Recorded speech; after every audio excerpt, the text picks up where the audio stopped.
Hi guys, and welcome to the channel.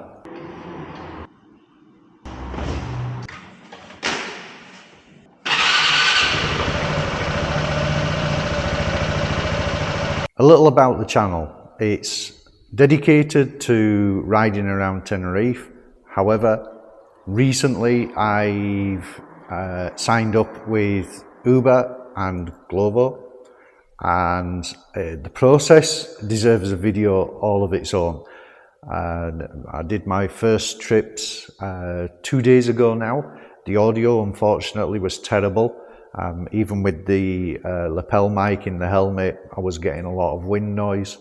So I'm going to drop that video in now and just talk over it. I was really surprised actually. My first order, I had a tip. So my first ever order, which was nice. And what I've discovered is Uber, for example, I can go anywhere on the island and just log in and start delivering, and I've tried that in different locations. Uber, for example, last night had a 1.4 boost in a particular area, so I went there. However, all the deliveries were really short because it was a small area, so we're talking one of them was 0.9 of a kilometre, another one was 1.1 kilometre, and there were a lot of Glovo drivers sat outside McDonald's, so I thought, nah, I'll go home. At least I've tried it, but I'm going to try different locations. And that's the whole reason for this video today, is I'm actually registered with Glovo, but not in my area. For some reason, they've registered me in an area 70 kilometres away. So I'm going to drive there now to Santa Cruz de Tenerife, and I'm going to try and sign in with Uber and Glovo at the same time, and let's see what happens.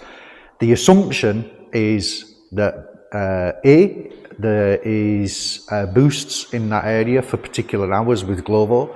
I'll show you how the app looks for those that haven't used Glovo before. It's my first time. And Uber also have boosts, but further down the road, so I'm not really that bothered about getting boosts from Uber. But I do want to try working in an area where I can multi-app, so I can pick and choose. If I'm going to take an order from Uber, take that. If I'm going to take an order from Glovo, take that. I'm just going to do a screen impression now and drop that into the video of Glovo or the Glovo app, the calendar. It's quite interesting, and then I'm going to walk through that in a later video, so anybody who's never used Glovo can familiarize themselves with it. One thing I did discover with Uber is in a particular area there was a high concentration of restaurants, but there was also a high concentration of riders rather, and the vast majority of them were just sat there chewing the fat, and I sat for a whole hour just relaxing on my bike and watching what was going on around. And there were guys that were sat there for at least an hour waiting for a delivery, which surprised me. But some of these people are doing this as a full-time job as well, so fair play to them. You know, I was chatting with a couple of drivers in Chaferas, which is just up the road from me, and one of them does it full time, and I asked him how many hours he works, and he'll regularly put in 12 hours a day. Fortunately for me, it's a part-time gig. It's something to get me on the bike and out of the house, and I'm earning money while I'm doing it.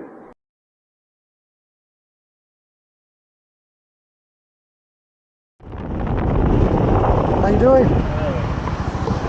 It's easier to come here. Yeah, I'd imagine, yeah.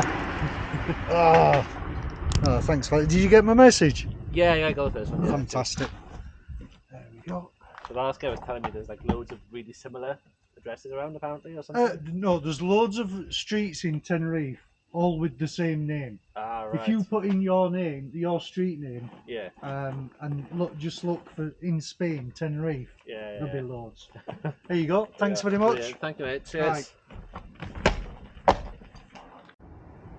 Let's go pick up another order.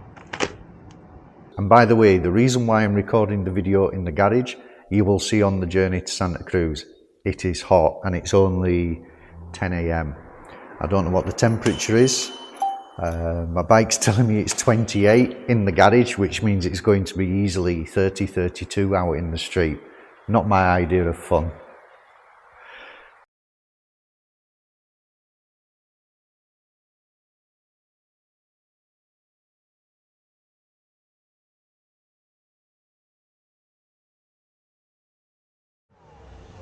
And we've just got another.